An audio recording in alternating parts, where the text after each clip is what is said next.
പിറക്കുവാൻ ഉണ്ണി നീ വായു. ബേഥലേം മഞ്ഞള പോലെ ശാന്തിയും സൗഖ്യവും തായു.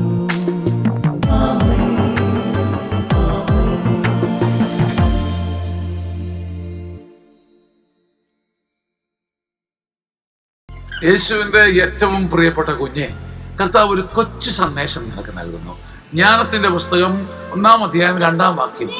ദൈവത്തെ അവിശ്വസിക്കാത്തവർക്ക് ദൈവം തന്നെ വെളിപ്പെടുത്തുന്നു. സത്യത്തിൽ വിശ്വസിക്കണമെന്ന് പോലുമില്ല, അവിശ്വസിക്കാതിരുന്നാൽ മതി. വിശ്വാസത്തിന്റെ ആഴത്തിലേക്ക് എത്താൻ എപ്പോഴും പറ്റണമെന്നില്ല. ദൈവത്തെ അവിശ്വസിക്കാതിരിക്കുന്നവർക്ക്